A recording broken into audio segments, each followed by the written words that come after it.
Block, I've got the Philips air fryer. This is hot or not with Fit Men Cook. Boom!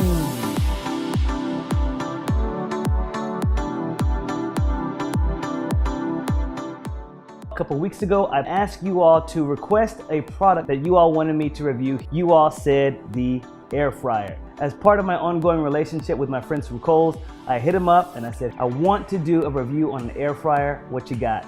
So they sent me the latest and greatest, the Philips air fryer. If you're not familiar, one of the trends in the healthy food space right now is to air fry the food. Essentially, this is rapid air technology whereby you put food here into the bin and the air around it is so hot and it's moving around that it simulates it being fried. It claims to reduce the amount of fat in recipes by about 75%, which is great if you are a huge fan of fried foods. There are a few air fryers out there, but I wanted to get this one into the Fit Men Cook kitchen to see if it really did live up to its claims. And at about $175 per machine, yeah, I really want to make sure that it is worth every penny. Here's a quick product tour. This is the machine right here. It comes in a box and everything is already assembled because there's essentially only 3 parts. You've got this bin part, which comes right on out. This is the bin where you place all the food. And then if you press this button right here on the top, this is the basket. So put all your food inside of this basket and then pop it in place and then insert it right in here.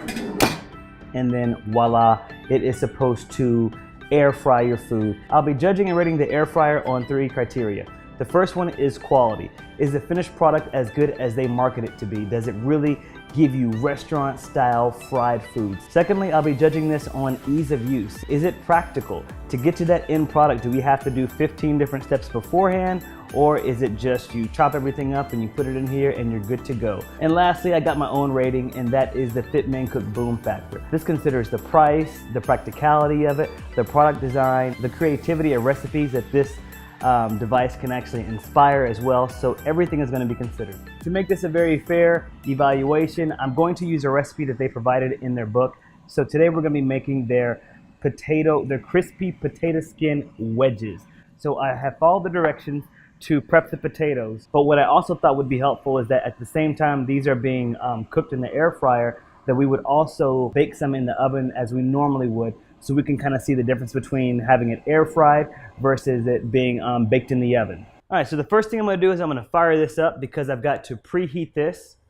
So when I turn it to any one of the timers, it just immediately comes on, which leads me to believe that it's really easy to heat up. Per their instructions, what I've done was I first had to boil the potatoes for about 20-30 minutes until they were tender and could be pierced with a fork. After that, I drained them and then put them in the fridge in order to completely cool down, and then I sliced them into wedges. Now the recipe calls for about 2 tablespoons of canola oil for 6 large potatoes. I'm not using that many. First off, I'm using red potatoes, and I don't have canola oil here, but I do have almond oil. Almond oil has a very high cook point as well that can be used for frying, so we're going to use that. I'm going to add a pinch of sea salt and a pinch of pepper. I'm going to stir this up. Open this up. Because the instructions said do not add any liquid, I'm going to just place these in here very carefully so that way I won't get any of the oil that's here at the bottom of this bowl. For this recipe, it also says to place the potatoes wedges with the skin down, so I'm going to manually do that. So here's what they look like. Now I'm going to place this in here. I'm going to set the timer to 15 minutes as per the instructions, and we're going to let this cook. Now while this is cooking, I'm going to prep the potatoes the way that we normally would. So I've got some raw potatoes here. I've also put some almond oil on them and a little bit of sea salt and pepper. And now I'm going to spread them on this baking sheet. I'm going to bake these in the oven for about 20-25 minutes at 420. All right, so I'm going to take this out now. I'm going to see. Whoa. Well, the first impression, it looks great. First off, look at that. Holy smokes. That looks pretty good. Ooh. They even sound like real fries. And put them right in here. These are right out from the air fryer. The back part of it is actually pretty crispy. And here are the ones from the oven. The outside is hard, but it's not as crispy as the other one, as these air fried ones. So now let's do a quick taste test. I'm gonna test the ones from, this is the air fryer. It's got a great texture. I think that cooking it beforehand really helped out the middle of it to be really soft. But it's still very firm. The outside is crispy. It is really flaky, which is what you want from a crispy fried potato wedge. Now, let's go with the ones that are baked in the oven. There's a little bit of crispiness on the outside of it, but the crispiness is definitely here on the air fried potatoes. There is a noticeable difference in the taste and the texture.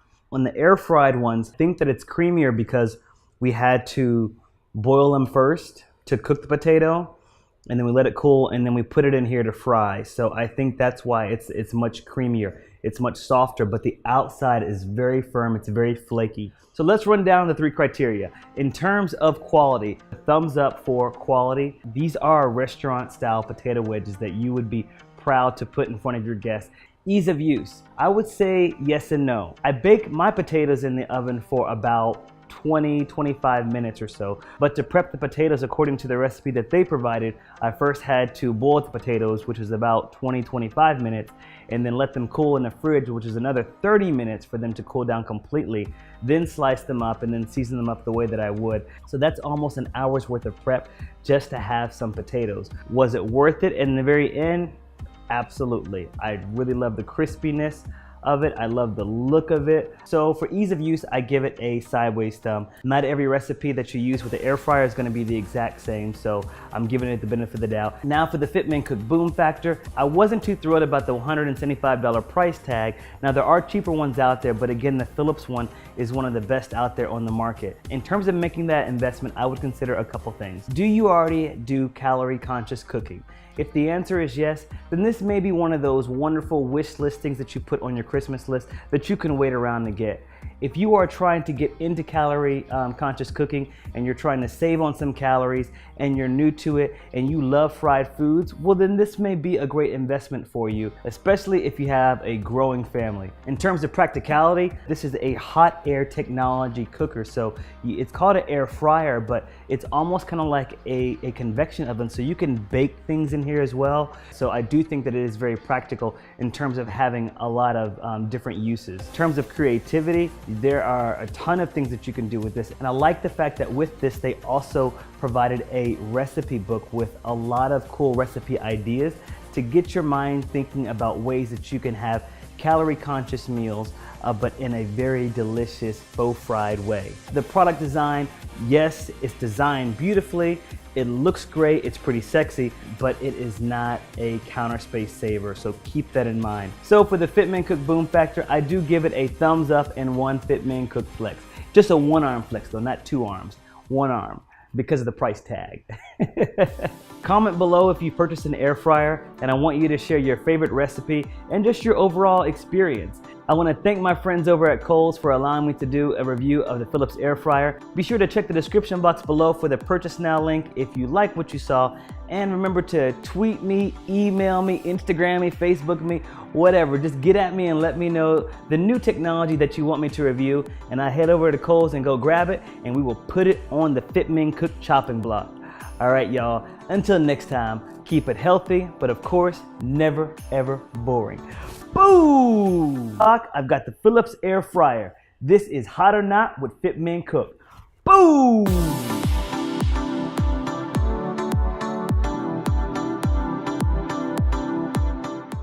A couple weeks ago, I asked you all to request a product that you all wanted me to review. You all said the air fryer. As part of my ongoing relationship with my friends from Kohl's, I hit them up and I said, I want to do a review on an air fryer. What you got? So they sent me the latest and greatest, the Philips air fryer.